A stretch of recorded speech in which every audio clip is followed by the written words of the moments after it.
What's up, fish heads? We are here in New Smyrna Beach at the Marine Discovery Center with our good friend Chad. Chad's going to give you guys a rundown on exactly what the mission is here. So tell us a little bit about that. Yeah, thanks for being here, guys. Really appreciate it. Our mission is to protect our coastal ecosystems through education, conservation, and exploration. Those are our core pillars. We do it every day, whether it's with school children, adults. Our whole focus is to make sure that this body of water, the Indian River Lagoon, that people know how precious it is, its biological diversity, and what we can do as individuals and as a community to protect it. You have a lot of different programs and stuff that you do here. So it's not just the center we're going to be checking out. We're doing a lot of other stuff, but what kind of opportunities do you give people to really experience what you guys do and help this area? Yeah, so the core pillar for sure is education, right? So whether it's a daily eco tour in a 40-passenger vessel, a kayak tour into the lagoon, really getting you back into the backwaters to learn about the different habitats, or just walking into our facility, which is free, open 7 days a week, to come in and check things out, learn about the exhibitry, the animals that live in the lagoon, to a special event. Like, we do a lot of events. You'll get a chance to see the rest of the property. It's a 22-acre campus. There's a lot of nostalgia on this campus. It was the home of the former New Smyrna Beach High School, so people know this area well.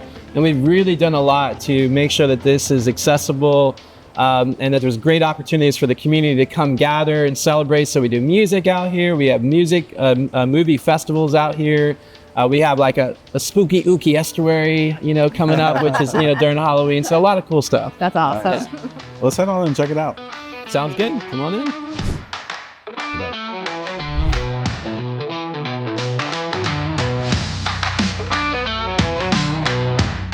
So we're going to hear with Carly and Robin. They're going to tell us a bit about the exhibits, how to use education, and the visitor center here.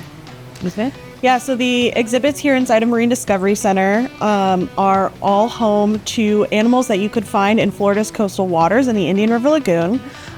We use our touch tank quite frequently when we are introducing students and visitors to ways that we can gently handle these animals and the different types of life that you might find in these places. And when visitors come in, this is one of the highlights of their visit to Marine Discovery Center. It's often families or people of all ages who come in, and when you can show them these animals and tell the story of the lagoon, it just helps that education process that we have here. And when you are able to pick up a sea star and let somebody hold it for the first time, their eyes just light up, and it just enhances their experience here. It's a great experience and thing to come into and explore. Yeah, absolutely. So now we're with Julia, and she's aquarist here at Marine Discovery Center. And I know the touch tank's probably pretty popular, but I would say the turtles probably grab a lot of attention too. I was drawn to them. Tell us a little bit about their story, what they are. These are our diamondback terrapins, Kitty and Little Bit. They are the only brackish water turtle that we have. They are super fun and super enthusiastic animals. We have Kitty and Little Bit are their names. We've had Kitty for about 10 years now, Little Bit for 4. These two are super cool animals. They actually will come out of brackish water and find little ponds to sit in to rehydrate when it rains. They definitely grab a lot of attention and have a lot of fans here at MDC. That's interesting. Quick question though. So since they live in brackish, but they go into ponds to kind of like rehydrate, how do you do that here? Or are they not in brackish as much? So they are in brackish water here. We do give them regular freshwater dips, and we are actually working on building a pond outside for them to have a daytime habitat where they can get that kind of experience of being outside and playing and getting their little freshwater rehydrating moment. They have so much personality. We're playing with them earlier. They're so cute. You should see them when we feed. They are splashing all over the place, and kind of like dogs, they'll rip food out of each other's mouths, and the fish actually gets involved too, our little pinfish. That are so cute.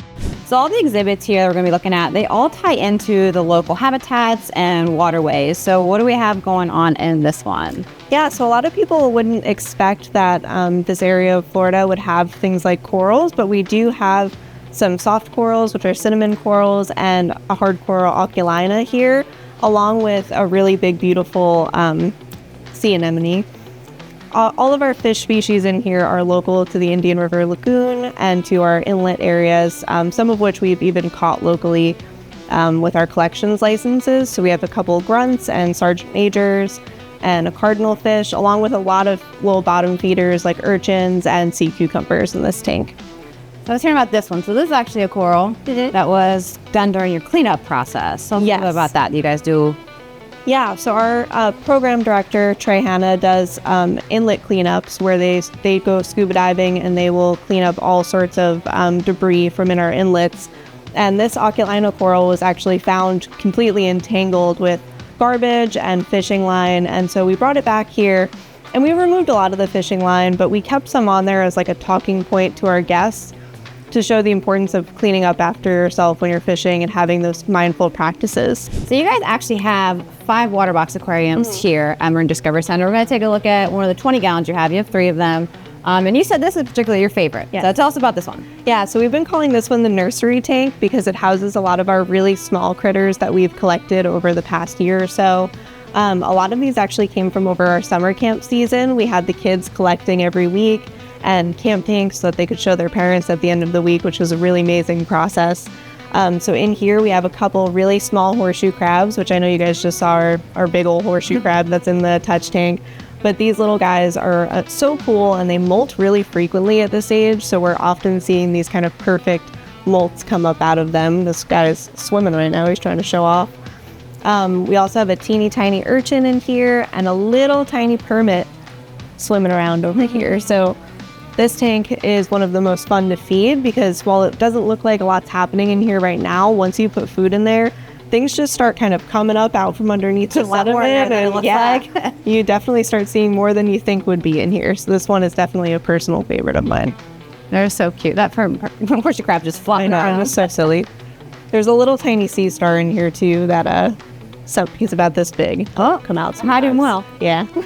So we have the 3 Waterbox 20s that you have here. We just saw one of those. But we also have 2 Marine X 90.3s here. So you have 5 Waterbox totals in display. What made you choose Waterbox to go with some of your habitats? Yeah, so the Waterbox systems, we just love how sleek they are. They really fit into the flow of our tank systems here. We also were really looking for something that would look nice from all sides, and these tanks really do that for us with the lighting mounts and every angle of these. That's kind of a unique situation on these tanks that you can look from each side. So it was really important to us that all of the plumbing, the wiring, the lighting was in a way that kind of made them look good from all angles, so that people could really get in there and check everything out. Yeah, they do look really, really nice. You're doing a great job with them. Thank you. So we're coming to these this system here, which ties in a lot to what you guys actually are doing here. So talk about this one. We're going to move our way through like what all this is for your program. Cool, yeah. So one of our biggest pillars here at Marine Discovery Center is conservation. And it's one that when I started in the aquarist role, I really wanted to bring more inside into our exhibit area to show those visitors who can't necessarily go out into the field and can't see it all in person. So each of these tanks represents a piece of that conservation process that we're often doing and that you all will see a little bit more out back. So the first tank right here, we refer to as our restoration tank. That actually houses a few of our restoration materials, including volcanoes, which are made of cement, and a jute material, which is similar to a burlap. Totally biodegradable material that protects against shoreline erosion, and also is a buffer that we put in when we do things like plant mangroves. So it gives them a chance to really settle in and get their roots down. Along with the volcano, we have Posh, which has a very similar function, but that's actually made out of oysters and cement and kind of made into like a Rice Krispie.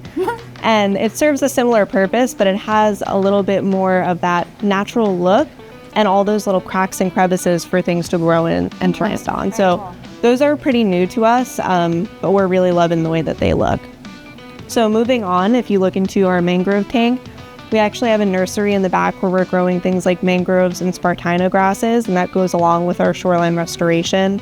Our mangrove in here, we've had it in there for a few months now, and it's been pretty cool watching it grow up inside. That's definitely been an experimental process for us. In that mangrove tank, you'll also see this kind of funny looking thing in the bottom left corner. That's called a bees mat, and it's part of our oyster restoration. So those are a also a biodegradable material. The mat itself is made out of a potato starch byproduct, which is pretty cool. Yeah. They're shipped over from the Netherlands, and we get teams of volunteers to zip tie oyster shells onto them. We use stainless steel zip ties because those will rust out eventually, making the whole unit biodegradable. So the idea with those is that we're creating the ideal landing space for that new oyster spat to recruit and build up deceased oyster beds. So that is kind of our big restoration focus with those 2 tanks. And then if you move on to this tank, which is my personal favorite tank in our exhibit area, this is our seagrass tank. Something that is also very new to Marine Discovery Center is our seagrass nursery in the back. We are looking to grow seagrass, we're looking to do research and really understand the impacts of seagrass in the lagoon and why we see this kind of wane of seagrass now that affects everything. So in here, we have 3 different seagrass species represented. We have shoal grass, widgeon grass, and stargrass. Stargrass is real teeny tiny. Oh, yeah, it's tiny thing. This tank, we actually collected everything from our nursery out back. So when we collected for the nursery, we would take fragments and plant them each individually in this tank as well. And they've been growing for about 4 months right now. Also in here, we've got a whole variety of critters because you need a big team to keep this much clean. A lot of these in here are mahara, or schooling fish, who are really staring us down because we want to feed them. Everyone wants to eat this morning. Yes, they're very hungry this morning. We also have some shrimp and one of my personal favorite creatures, the sea hare. Sea hares are really amazing algae control animals and very cool. They draw in a lot of attention from people because a lot of people have never seen something like them before. So they are a big favorite for us. I always say they look like a cross from a rabbit and Shrek on their face. Wait, I feel like sea hare is like the perfect name for them. Yeah. They do look like a little rabbit. So part of our seagrass nursery out back, you'll see that we have these raceways that water pumps through and comes out into an effluent pond.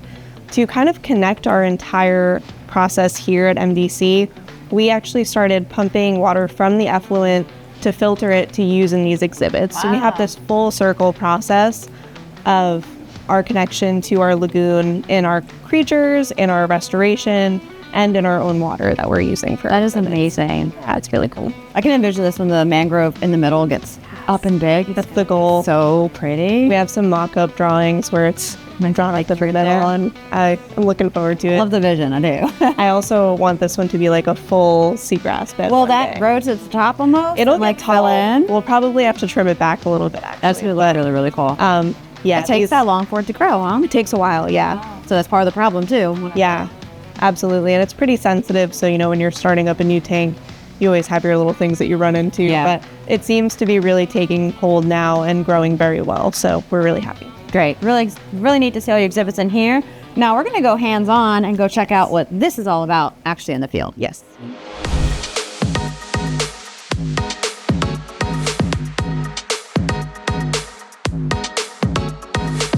All right, so we're out here at the conservation lot at the Marine Discovery Center. We're here with Tess, and she's going to give us a little bit of rundown about what we do out here. Yeah, so the conservation lot houses a lot of our community restoration programs.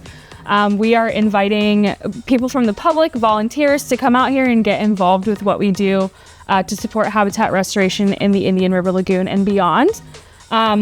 This was actually the site of the old New Smyrna Beach High School's driver's permit lot. And it was the perfect empty space for us to kind of come in here and do the dirty work. And so we have our Shuck and Share program here.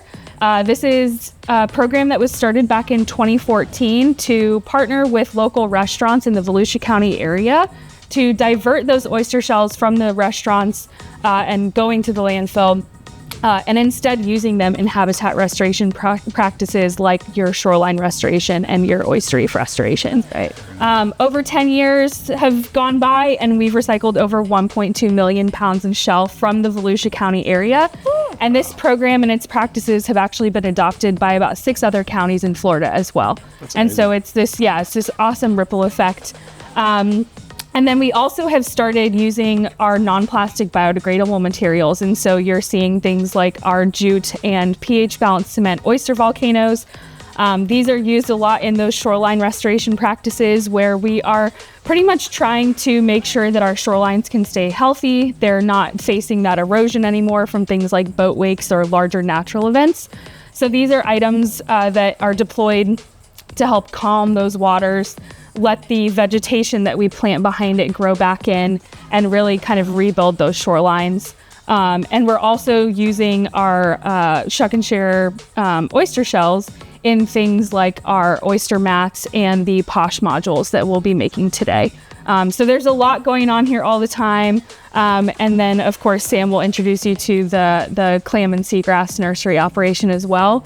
So we definitely stay busy out here. This is a little dirty work happening. It's a lot of dirty work. There's a lot of oyster shells. Yes. Do you ever run low on them? Because there's a lot. Yeah, that's a really good question. So throughout the years, our community restoration and research partners have really driven the demand for, the materials that we're making. And so previously, we were using large quantities of shells for things like your oyster bags and your oyster mats. The community of practice has really taken a shift, though, since about 2019, 2020, to fully dive into those non-plastic biodegradable materials. That has shifted a bit in terms of what materials we actually use for the Shuck and Share program. But because it's such a strong community involvement, we've kind of refused to let any of the partnerships go. And we continue to, be able to utilize those materials for partners that are using them outside of the Indian River Lagoon, maybe partners that are using larger amounts of oyster shell at a time. And then we still use them when we can. And we're really excited for the opportunity when we do get to use them. That's really cool. Yeah. That's great. Yeah. We're actually going to see the making of one of the volcanoes, right? We're actually going to make the POSH units today. Okay. Yeah, so POSH is a acronym. A lot of the work that we do comes with acronyms just to try to make it easier for people in terms of what we're talking about. But these are pervious oyster shell habitat. Okay. And so with the development of those non-plastic biodegradable materials, there was a unit that was developed up in University of North Florida.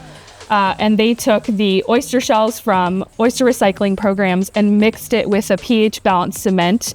They put it into a mold form, and then after a couple of days, that's fully set, and you can deploy them in the waters. And pretty much we're experimenting with it here in our local region to see how successful it is at stopping that erosion from happening on the shoreline, but also hopefully creating habitat for larval oysters. That's fantastic. Easy.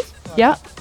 All right, we're gonna see some dirty work. Okay, let's do it. All right, so we have Abby here, and she's gonna actually show us the making of one of the POSH, and tell us first kind of what the process is. Yeah, so we are going to be making POSH today, which stands for Pervious Oyster Shell Habitat. The first step that has already been completed today is we have taken buckets full of recycled oyster shell from the Shuck and Share recycling program and rinsed them.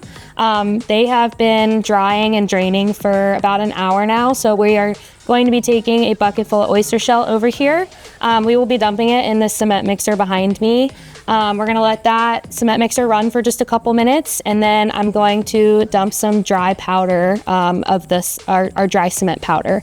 And essentially that, we're gonna wait till it coats that shell for a couple minutes. Once all the powder has coated the shell, we will then add our water to start that chemical reaction of the cement. And we're going to essentially watch it, add water if we need to make it the right consistency. And once I see that all the oyster shell has been fully coated in that cement, we will be ready to dump it in our mold. So at that point, I'll be moving this mold over here. These molds we've had just made out of a 15-gallon plant pot and cut the bottom out of it. So I'm just gonna dump the cement mixer down so that all of our shell falls into this mold. And essentially we'll let it set for a few days, and the next time we come out here, we're able to shimmy that mold right off, and we have a POSH module. Awesome. We're over here at the Clam and Seagrass Nursery with Sam. He's going to tell us all about kind of what happens in this operation. So what do we have here behind us? Yeah, so these are our seagrass tanks. We have about 8 of them, and they are attached to our clam tanks right over here. It's a really amazing system. We take our water straight from the lagoon, pump it through these big old pipes right here through our clam tanks. It helps a lot with the turbidity of the water. And then it pumps through our seagrass tanks out to our effluent and then back out to the lagoon.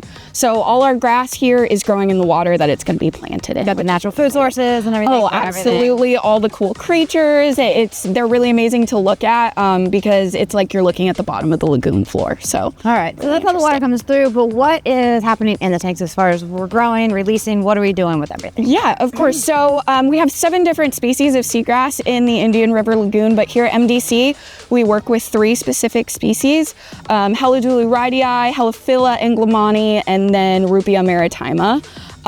They are some really amazing species of grass. These types of grasses help a lot with sequestering carbon and all that wonderful stuff. So we're hoping to be a spot for restoration practitioners to come and get grass from us. At the moment, we have quite a large stock of Helidulu rhytii, which is great. We're permitted to collect floating fragments out in the lagoon. So it entails a lot of us going out on kayaks and paddle boards and find pieces of it. Yeah, finding those fragments and planting them here in our nursery. And it's just a lot of fun. We get to involve the public a lot. We have a monitoring program, so I know the densities of the tank and how many chutes we have per tank, just in case we do need to lend out chutes to different restoration practitioners. And we have an amazing volunteer base here. I could not clean all these tanks by myself. It would be pretty tough, and I have an amazing group of volunteers that come in almost every day to help me get these clean. So yeah. Fantastic. So a lot of this will eventually go back out Absolutely. into the lagoon or to another conservation. Yeah, absolutely. Our grass in the lagoon is doing amazing right now, but there can be certain algae blooms that will hurt it. We had a really bad one in 2004 and later than that. So we just want to make sure if that does happen, we can get some more seagrass out to the lagoon and help it. That's great.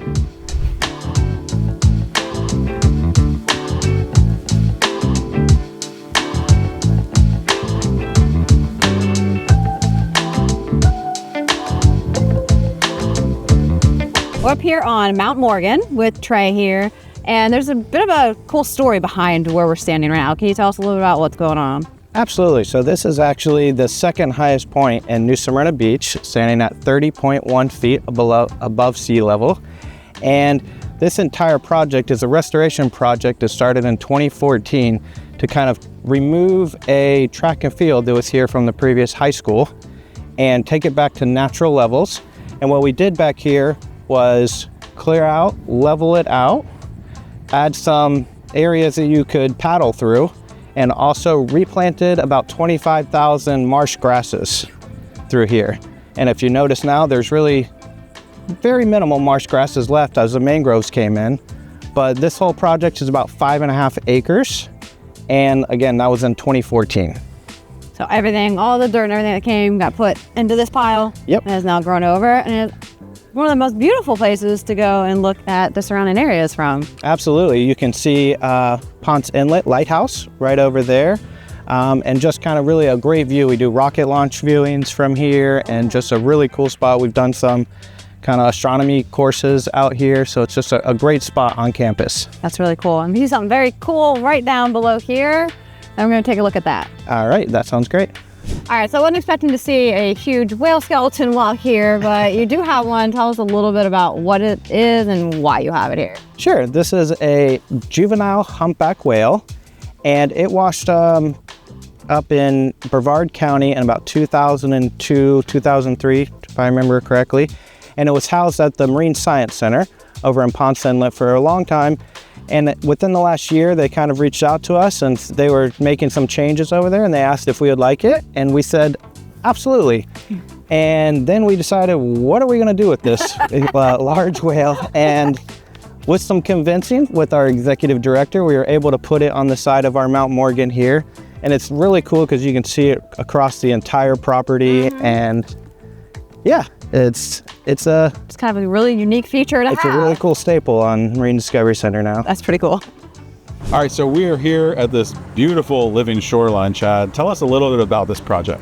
Yeah, really excited about this project for multiple reasons. This is a parking lot. If you look behind you, you wouldn't see the beauty that you see right where we are. And so one of the things that we identify throughout the entire property, what are ways we can turn this property back to nature, right? Give it back, from habitat perspective and wildlife. There's things that we can do. And so we looked at this property, and this area where we're standing was all asphalt. 50 cars were parked here, and it went right up to the water's edge. Really not a lot of filtration when it came to any kind of habitat filtration. So what we did is work with partners, FWC, we had a Disney Conservation Fund grant, and then St. John's River Water Management District and MDC, lots of volunteers. And we were able to take what was once a very sharp slope of asphalt right to the water, and then we were able to take all the asphalt away and gradually slope it and plant all native plants and create a living shoreline, allowing for tidal flow, from the lagoon. And it's just been phenomenal to see how successful the habitat's responded. That's amazing. It's a beautiful place. There's so many different varieties of plants and grasses and trees and stuff that I see here, and just a very calm, nice place. It is, and that's the idea behind it, right? It's not just for wildlife. Of course, wildlife is a big part of what we do, but it's also for us. We're part of the system, right? And we forget about that. So another great community partner for this project was our local garden center, Lindley's. They really focus a lot on natives, and they came up with this gorgeous design. So like you said, it's very tranquil, right? You can walk here and just just enjoy the sounds and the sights. We got this great, kayak launch that's right behind us here that has very accessible for folks to use. We got a great partner now with Oceans at Hope, and they work with folks who have a variety of different challenges to get them in the water, right? And so they come here and use our launch facility. So we're just really excited about how this space has evolved, over the years. Way better than the parking lot. Much better than the parking lot. That's wonderful. So Chad, again, we appreciate you having us here today. Tell our viewers how they can support you and how they can come to your visitor center. Yeah, so, we're open 7 days a week. You'll see spaces like us throughout the country, nature centers, environmental learning centers. And we're a nonprofit, so how we exist is support, community members, of businesses, and of individuals who just want to come and visit a local space and learn more about their environment. So from our perspective, participate in our programs, come into our gift shop, make a purchase, come on a kayak tour, a boat tour. We're hands-on, feet wet, right? So we're all about, we want to get you out there. Yeah. And we want to get you out there multiple times because we know you'll be engaged once you do that. That's awesome. And again, this has always been a second home for me, so I always appreciate what you guys are doing. So yeah, thank you very much. Yeah, the lagoon's special in so many ways, and for many of us, it's where we just, we were born and raised. It was our backyard, but it's also special in a lot of other ways. We'll take folks out on a boat, kayak for the first time, Richard, and they've been here their entire life, and they're still I had no idea this special species or that adaptation, and so it's cool, it's fun. Yeah, that's really great. So Chad, thank you again so much for having us out here. This is a really special place, and we appreciate you greatly. Yeah, thank you guys so much for being out here and joining us today.